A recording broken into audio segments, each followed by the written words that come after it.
Hello, welcome to another edition of Resistance TV. Last week's by-elections, they saw a Tory vote collapse, suggesting that Sir Keir Starmer is heading for Downing Street. Or does it?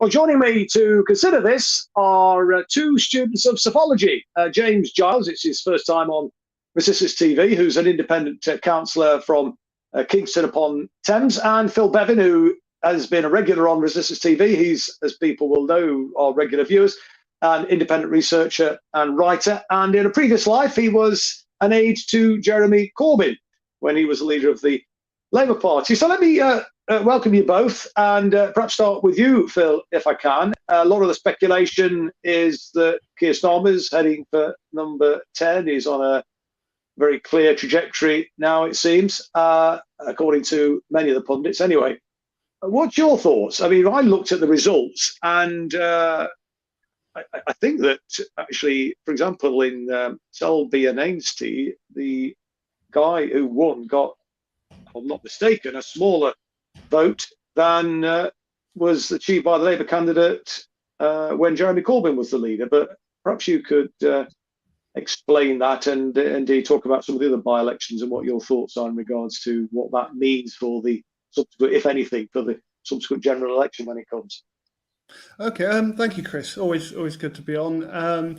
Yeah, I mean, I've been on before speaking about this subject matter, and I think that the important thing for me to reassert today is that my perception of where it's going hasn't changed at all. Previously, I've said that the Labour Party is underperforming with regards to actual election results.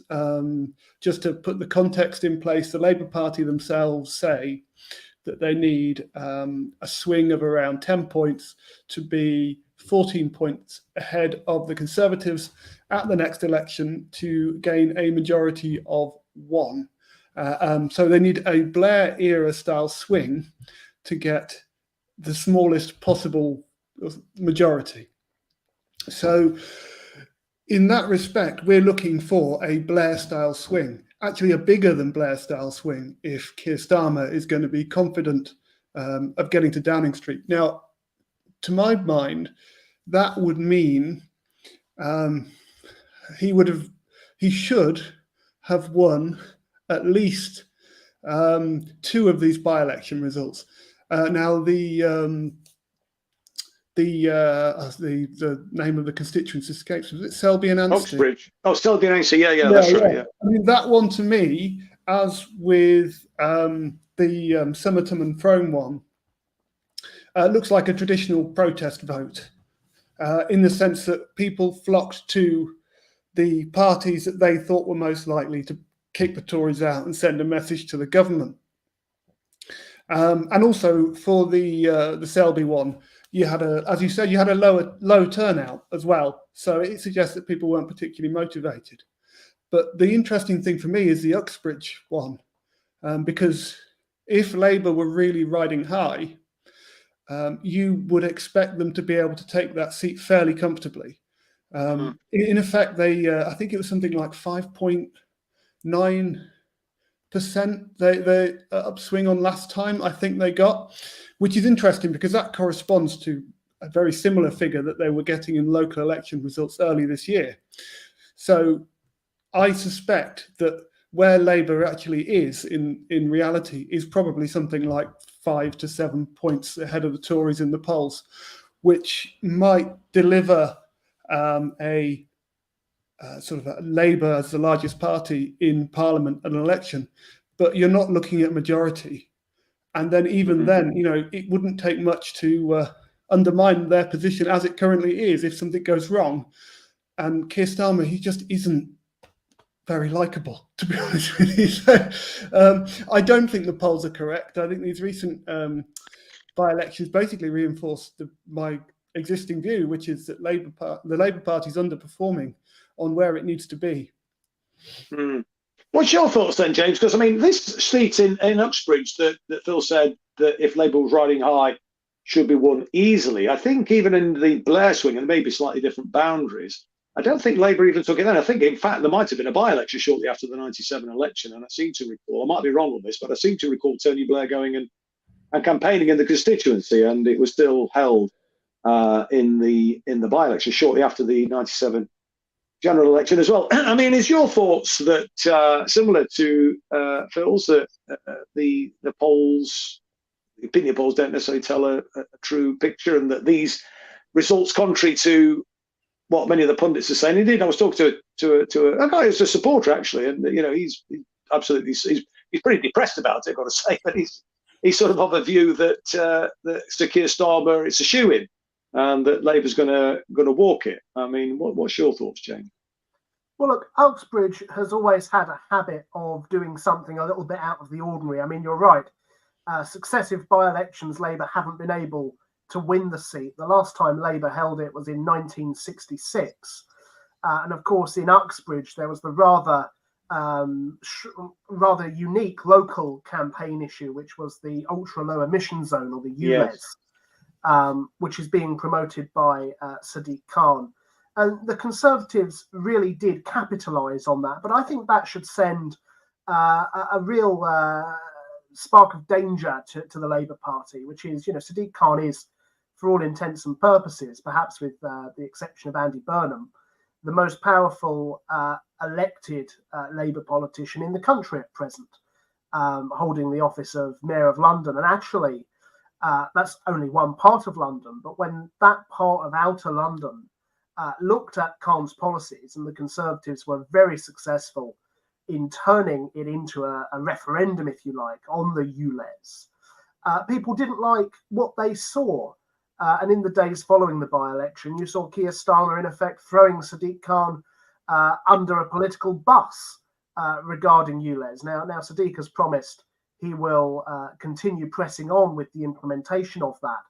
But it really is troubling, I think, or should be troubling for the Labour Party. I mean, there was a London opinion poll that came out not too long ago from Redfield and Wilton that suggested that for the London mayoral election, support for Sadiq Khan was only at 43%, which for a city where Labour should be easily polling above 60%, if I were Keir Starmer, that would be really quite troubling me.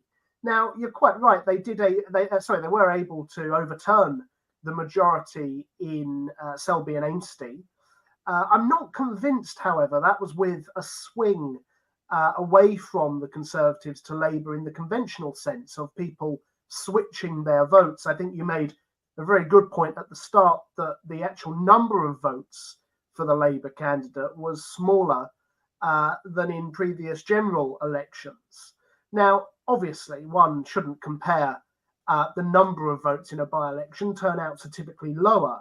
But it would actually suggest to me that rather than Conservative voters switching to the Labour Party, Conservative voters instead are merely choosing to stay at home, which, if Rishi Sunak is able to re-energise his party, I think could be a real headache for the Labour Party heading into the general election.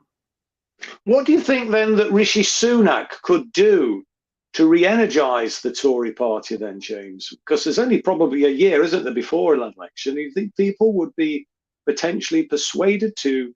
I know there's not much difference between Labour and Tory, but I think in the mind's eye of a lot of people out there, people who don't necessarily pay as much attention as perhaps people like us do, still see Labour as an alternative to the Tory party, even though they're absolutely committed to the same economic agenda as the Tories are, the same on a foreign policy, the same social policies. I mean, what do you think? I mean, what can he do, if anything, do you think, realistically?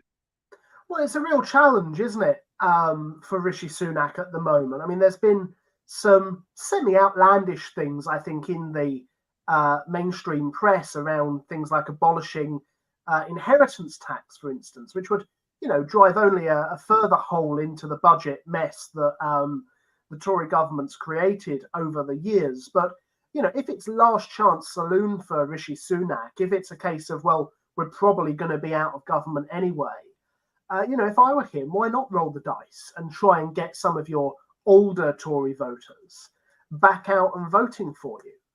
And I personally would probably combine that with immediately repealing voter ID, which actually I think has rather spectacularly backfired on the Conservative Party. I was in a by-election in Newham just a week before these parliamentary by-elections on polling day. And it was typically older voters, in my experience, that were being turned away for not having ID. And that's something that's been echoed by returning officers from around the country, that actually, it's disproportionately older people who are turning up without ID and then perhaps not returning. I think the other point I just wanted to mention, sort of the forgotten element in all this, was Somerton and Frome, where obviously the Liberal Democrats overturned a huge Conservative majority, but that really did present, I think, quite a drubbing for the Labour Party, which again I think should be concerning people. Now, I think you're quite right that the three of us and the good people watching this this evening all pay quite a close eye to politics, but even for those who don't, an independent candidate who was an independent socialist candidate by the name of Rosie Mitchell came within 1% of beating the Labour Party in Somerton and Frome, which I think for a party that supposedly is on the verge of having the keys to Downing Street is really quite something. Did the party lose its deposit there, do you know, James, in Somerton and Frome? It lost its deposit by some margin. The Labour Party only achieved 2.6% of the vote, which fell behind the winning Liberal Democrats, behind the Conservatives, but also behind the Greens and indeed Reform UK. Yeah.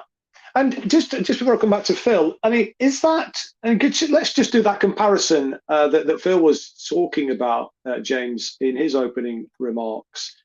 I mean, in the 90s, ahead of the 97 election, as you were saying, Labour were doing well in by-elections and certainly in local elections. Do you know if there were any parliamentary by-elections in that run-in period where Labour performed as badly as they did in Somerton and Frome in a parliamentary by? I mean, for example, were there any parliamentary by-elections under Blair's leadership where Labour lost its deposit? Well, there were certainly by-elections when Labour did poorly, and the Liberal Democrats used to have a rather uncanny ability to win any by-election from a standing start anywhere. That was before their doomed coalition days. But I certainly can't think of a by-election where Labour performed quite so poorly.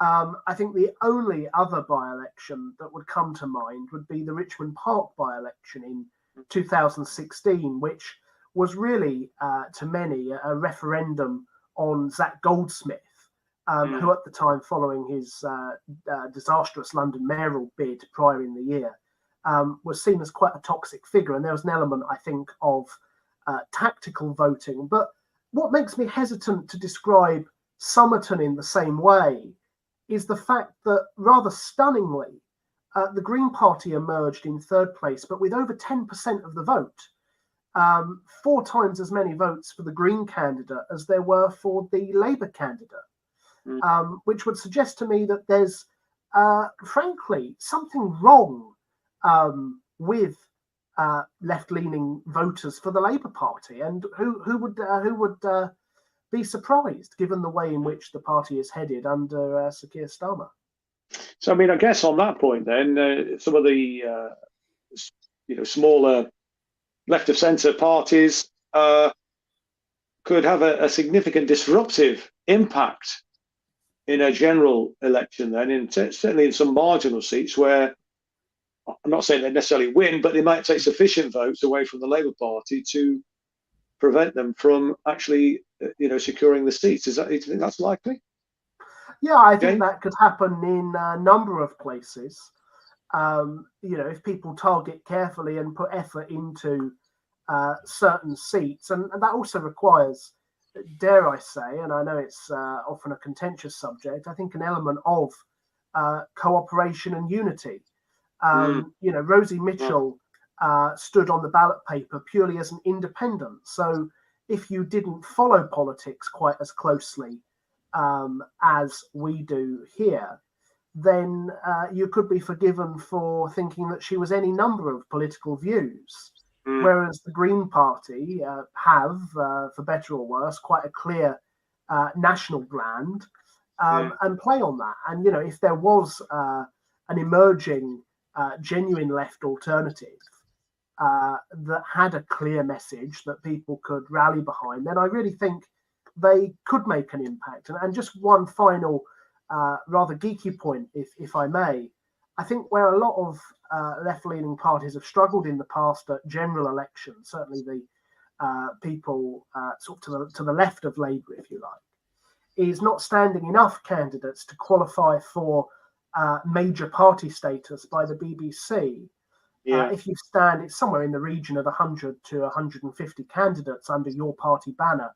You'll get an election broadcast and you'll get some coverage from the BBC. I can't guarantee it'll be good coverage, but it'll be coverage nonetheless, which undoubtedly will increase your vote share. But if people fracture off into any number of smaller outfits that fall below the threshold, then no coverage, which ultimately means less share of voice.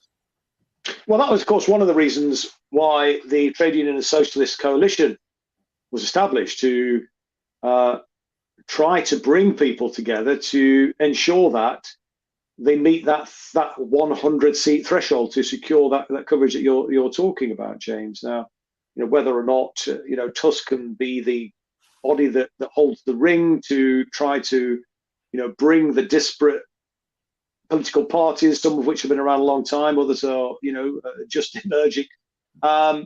Because unity is absolutely the key, James. You're absolutely right. If the left outside the Labour, well, the Labour Party is not left. Let's be clear.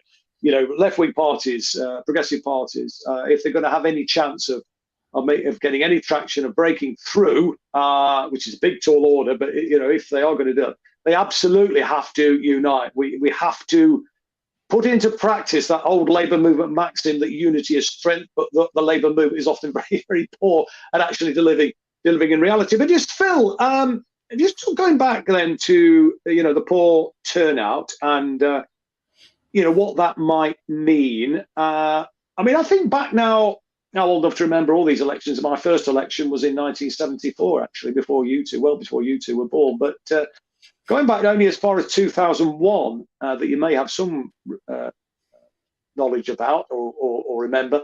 I'm sure you'll have knowledge about it, but you may remember. I'm not quite sure how old you both are. I think, James, you probably won't remember it. But in that election, the turnout, I think, fell below 60%. And again, the Labour Party benefited from that because the Tory vote, stayed at home. I remember the New Labour spin doctors talking about what that meant was it represented the politics of contentment, that people didn't feel they didn't need to bother to vote because they were so contented with the way things were.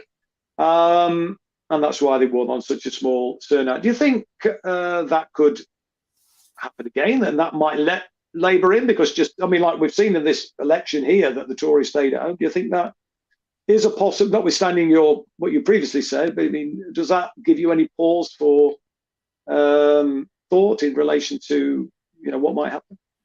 No, not really, to be honest with you, because at the time, the Labour Party was the incumbent. So I don't think it was contentment. I think it was apathy. When you've got two parties that are basically saying the same thing, people just can't be asked. And I think if they can't, they're not that interested in voting for the alternative, and they're not that interested in changing things. So and in that respect, that apathy, the apathy non-vote, staying at home, is likely to actually negatively impact upon Labour, especially as historic trends do, in general, tend to point towards Tory voters being more likely to actually turn out and vote than Labour voters. They talk about these quiet Tories or whatever. And so I think my own view is that actually it will go the other way, and that people who might have been inclined to vote for change, some of the people that Jeremy Corbyn's leadership brought out for the Labour Party, and particularly in 2017, won't turn out for Keir Starmer. And so actually, while at the same time you've got, as James has been pointing out, this sort of sclerosis and this kind of slow fracturing of Labour support to the left. And so you're having an atrophying party.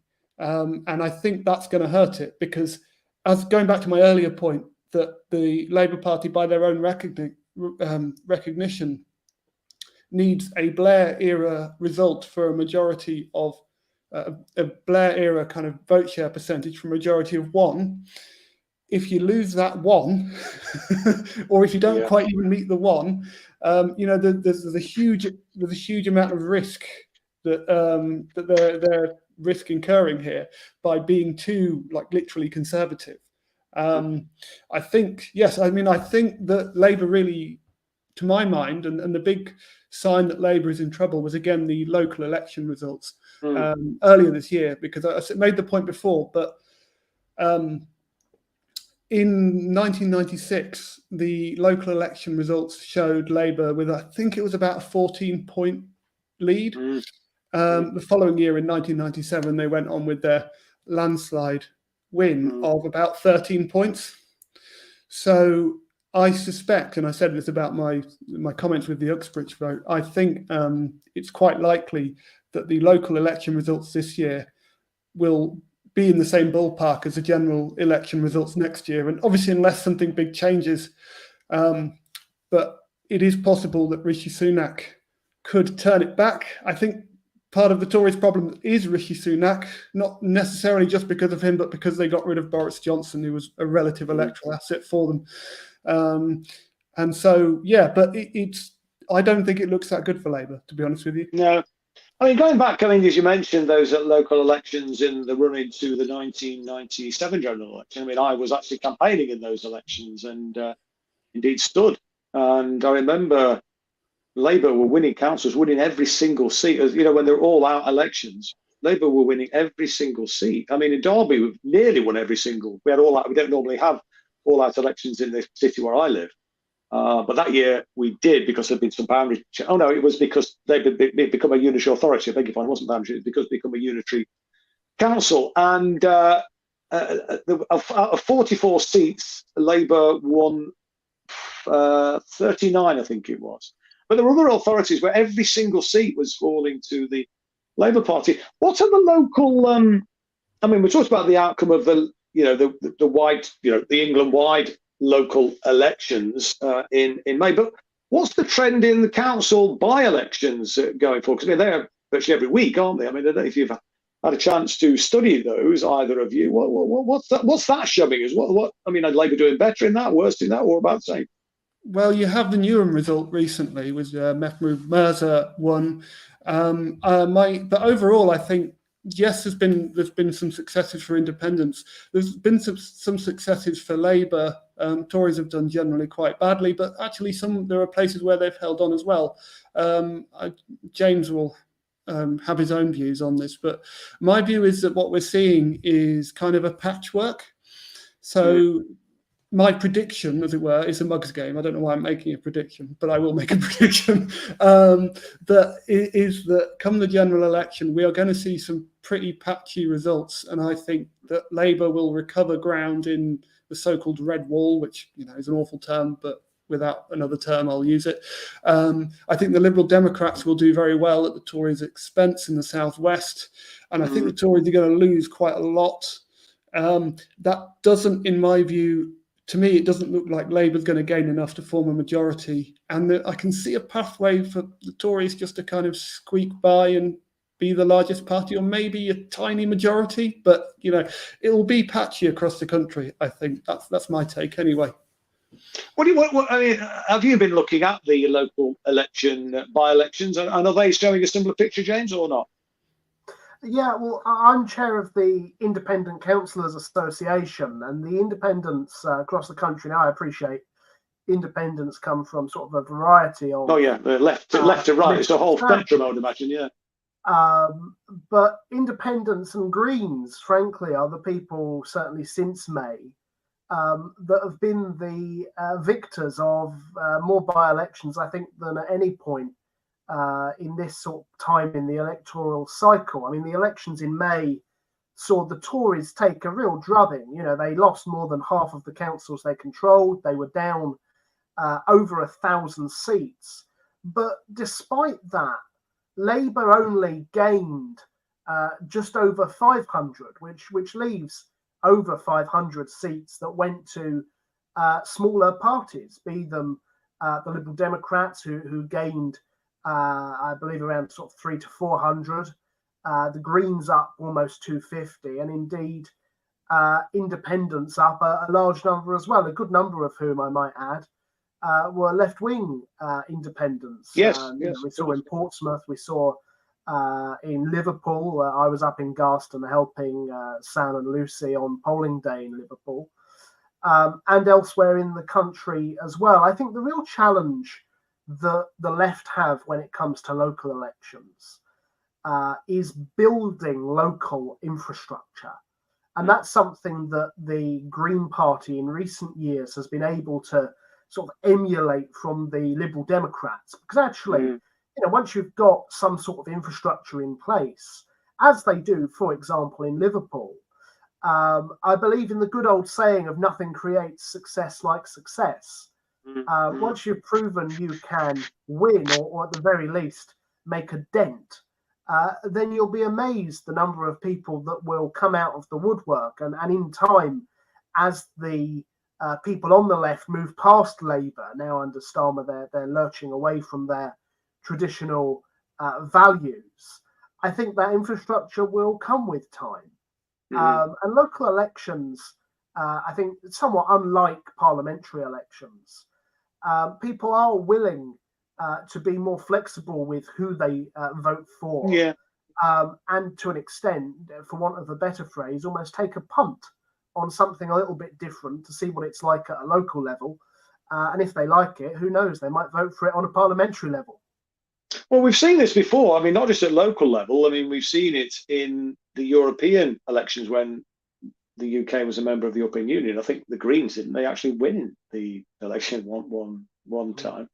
But people then return to their traditional voting habits when the general election comes. I wonder whether you think, either of you, that Scotland might be Labour's salvation, because the SNP have had their share of woes. I don't know whether that's translating into votes in the ballot box for other parties. I mean, are Labour likely to be the benefactor or the beneficiary of the difficulties, do you think, that the SNP are experiencing, James?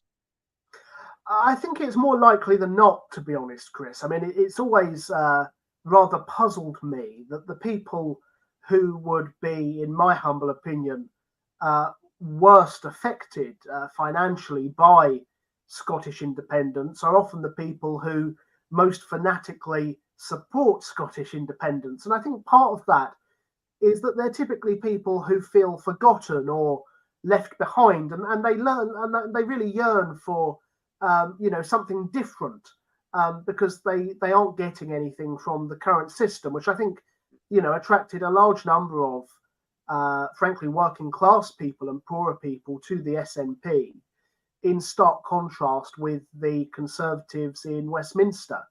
But after numerous SNP scandals, and the Nicola Sturgeon scandal, I think, being the final straw, I think Labour are seeing a resurgence in Scotland, but more because these are the voters, in theory, natural home, and Anas Sarwar seems to be making somewhat more of an impact up there than Keir Starmer. We can see his net approval ratings are almost always higher in Scotland than those of Keir Starmer. And of course, Scottish Labour has a somewhat distinct identity from the rest of the party. So while Scotland might be its salvation, just to throw one more issue and hazard in the mix for Keir Starmer, I think it would be remiss not to mention the English and indeed Welsh and what have you boundary review that will take effect for the next general election, which in classic gerrymandering style will only benefit the incumbents.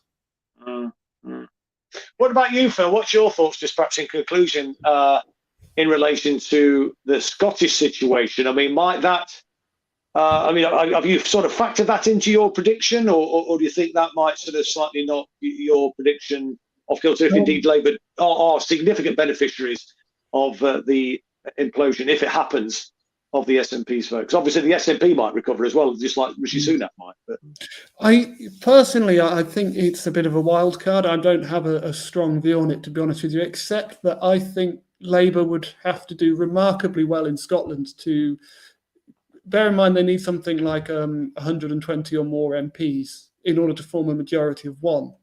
Extra MPs.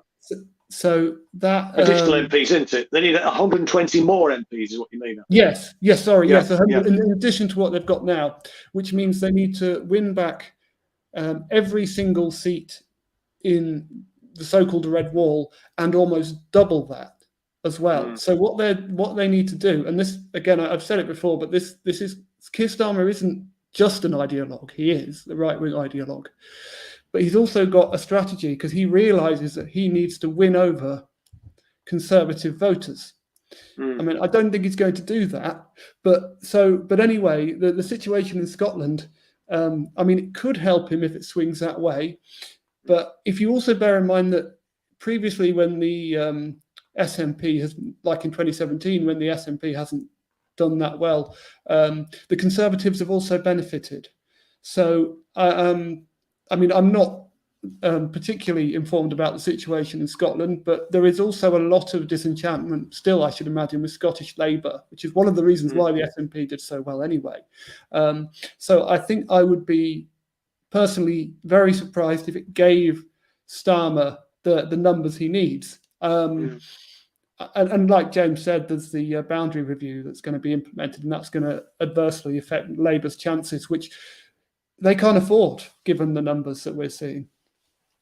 Well, look, I said in conclusion there, you just prompted another thought, and I'd be interested in both of your views on this. I mean, you know what you talked about there, Phil, in terms of pursuing Keir Starmer pursuing Tories to vote Labour. That's been the traditional New Labour approach really since Blair. I mean, my view was always that we should be seeking to inspire people who don't vote. They're the biggest cohort in every election. I mean, I've no objections, I used to say, to Tories having a Damascene conversion, but they need to have a Damascene conversion to a socialist programme, not actually for us to kind of trim, when I say us, I'm no longer part of the Labour Party, but you know what I mean, the Labour Party is to sort of trim its position to basically become a Tory party. Do you think either of you, both of you, sorry, and perhaps starting with you, James, that there is any prospect for emerging parties, maybe some that's been around a bit longer, progressive on the left, maybe actually some of those on the right as well, for that matter, to rather than going after no problem going after people who regularly vote anyway, but a lot of those have kind of got settled views and particular parties they tend to always vote for. Do you think that there is any scope for some of the smaller parties at the moment, to pursue those non-voters? I mean, some of the cynical attitude when I used to talk about the Labour Party doing that was that we shouldn't bother with non-voters because the thing about non-voters is they don't vote, so don't bother wasting your time with them. And that's a cynical view which I think is taken by probably all the political parties, but they are the biggest cohort. Do you think there's any scope for the smaller parties, the left-wing parties, to pursue those non-voters, James? Or am I just sort of, a dreamer? No, I think there's some merit in the idea. I think it would take a lot of encouragement to get some of those people to vote. But I think we saw, just as but one example in the EU referendum, that when actually the electorate are particularly galvanised about an issue, be it one way or the other, that they will turn out and vote. And I think a lot of non-voters just don't feel inspired by any of the offerings, frankly, of any party. Which is a big reason why they don't vote. But another thing that I think is definitely worth pursuing are not only people that don't vote, but people who aren't registered to vote but are eligible. Something I always do in my ward about once a year is knock the doors of people who aren't registered to vote and introduce myself, say who I am, ask them if they've registered, and 9 times out of 10 they say no or not interested or whatever. But once you actually explain who you are, that you're not from any of the big parties, and explain that, at least in your view, you're different, and try and convince them that you're a little bit different, actually you'd be surprised the number that are receptive and actually in turn do register to vote. And we've seen here in Kingston over a period of 4 years that actually more successfully than non-voters, we've actually been able to convince non-registered people to vote in elections, which, I think in my case, dare I say, made the difference. I was elected with a majority of just 8, which my ward colleague a few months later managed to, I don't even know what the upper would be, but got a 24 times bigger majority than me. So, Really, yeah. When people elect, genuine politicians of integrity, typically they like what they see. The challenge is actually getting them. And if you can inspire people to register, I think that they will actually take it up.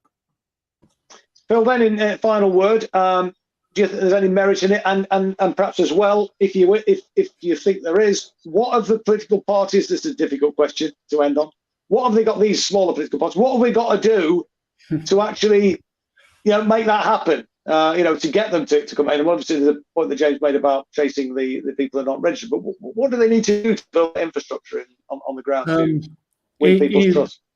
It's a really big question to end with, so bear with me. Again, I agree with James. I think there is room. I think I'm going to slightly disagree with James from earlier when he was talking about Tusk and the threshold for getting like a big parliamentary broadcast. I don't personally think that that's as important as really type specific on the ground targeting, which actually James is very good at, in terms of you identify where people are receptive to you broadly, and you be on the ground in that constituency, preferably with a candidate who lives there, and you actually go out and talk to people about the difficulties they face. Housing is a huge one in my area. You get their feedback, and you basically work with them on those issues and try and get their voices heard, and you do that well before an election. The other thing is, it's quite difficult to say this when, obviously I've got my own clear kind of socialist views, but you do also have to listen to people as well and take on board what they think, because, if you can't get people behind your agenda, you're not going to be successful. You're not going to get into power. I'm not saying you change your views or your kind of your big picture principles, but if people feed something back to you that you would think is a good policy but actually doesn't work for them, then you really should listen. And the point that I would press on this one, and again it cuts across and cuts against some of the stuff we were talking about earlier with regards to the successive Green candidates, and actually it kind of moves us back to the Uxbridge situation, where the big issue was the ultra low emissions zone. Now, although people kind of like the idea in principle, when those kinds of policies are applied in practice, they often negatively impact the least well-off people in society. For example, if you're having to pay to go about your daily business because you happen to drive the wrong sort of car, that they are working people who are being affected by green policies. And so you have, and this is it's a problem for Labour, because you've got Labour councils up and down the country who are imposing these things on people, and from Birmingham, London to Birmingham to Manchester, they're wildly unpopular. That is a huge opportunity for a small party in any of those areas, or in several of those areas, to actually be a socialist party that challenges the incumbents, which in many cases there will be Labour, over that issue, while also being socialist. And you can do that because it's a policy that negatively impacts against the poor. And so that is one area that people could focus on, even though it seems counterintuitive. And there are ways of thinking around it in terms of actual green policy, because actually they don't work. It's the reality of it. So that's another one. But you've basically got to look at where people aren't being listened to, the issues that affect them. And from a socialist point of view, bread and butter issues, for goodness sake, housing, the state of people's streets. the upkeep of their neighbourhoods. This is the stuff that you need to be focused on and helping people with, rather than these kind of big identity politics kind of ideologies that don't resonate. Yeah, it's frustrating because these are very self-same issues that I remember campaigning on, many years ago, quite successfully actually, and we made a big difference. But things have kind of gone backwards again, and it's sort of like refighting those battles over and over again. But I suppose, like Tony Benn said, there's no final victory and there's no final defeat. Each generation has to fight the same battles. But it's a shame that we have to fight. They'll serve same battles because in a big economy like Britain, some of those things this shouldn't be a problem. I mean, it really shouldn't be. I mean, we can go off at a tangent now, and talk about the fact that we have our own sovereign currency and how that gives massive flexibility for an incumbent government to create a good society, but they choose to actually lavish those resources on the super rich and the war machine. But anyway, that's it for tonight. Thank you very much indeed, both of you. And just on that theme about the war machine, there is a No to NATO rally taking place on the 6th of August at Downing Street. I'll be speaking there, and a range of other speakers, very eminent speakers, will be attending and speaking. And I would urge everybody, if you are able to come to Downing Street on that day. This is going to be part of a worldwide peace, anti-war demonstration that will be taking place in capitals all over the world to express their opposition to NATO and their horror really at the ongoing war machine and the death and destruction that it inflicts on so many people around the world. And if you can be there, then please do join us on this very important day. It is I think the 78th anniversary of the dropping of the atomic bomb on Hiroshima. And finally, if you're not already a member of the Workers' Party, could I urge you to please join us? People who are watching, who are supporters, members of Resist, will know that the Resist members have voted to join with the Workers' Party. And we've been welcomed with open arms. I recorded a conversation with George Galloway a week or so back now. George is very humble, very, very pleased to see that we are joining forces with the Workers' Party. The Workers' Party, it seems to me, does have the infrastructure there. It's not a massive party yet, but it has huge potential. We've got a great leader, probably the world's best orator, I think, in George Galloway. And so there's huge potential there. And we saw what happened when the Workers' Party fielded George as a candidate in the Batley and Spen by-election in 2021. And they got a very creditable result. I mean, with a fair wind, George would have won that seat. It was an incredible campaign, a very positive campaign. And there was really significant support. And just shows, really, I mean, you look at other emerging parties, smaller parties, when they've stood in by-elections, none of them are none of them have won. You get the odd occasion where an independent gets through, but that's true. But in terms of new parties coming through, they don't really, make the headway that, the Workers' Party did there. So, it does have that potential. Membership is growing. Got some great people on board. And so I would urge you, if you're not already a member, to please do join the Workers' Party and help us to build a credible alternative to the Labour Party, because, as we keep saying, the Labour Party is really no different to the Tory Party these days, committed to neoliberal economics, they're committed to the war machine, committed to all the cuts in social security, etc., that we saw Keir Starmer talking about last week, and being reinforced then by the likes of Lucy Powell and Rachel Reeves. So, there is a desperate need for an alternative. And I think, on a positive note, and I've made this point before on this programme, that there was a poll published by The Independent a few months back now, which showed that 2 out of 3 Britons would like to see a new party emerge to take on both the Tories and the Labour Party. So that does give us hope.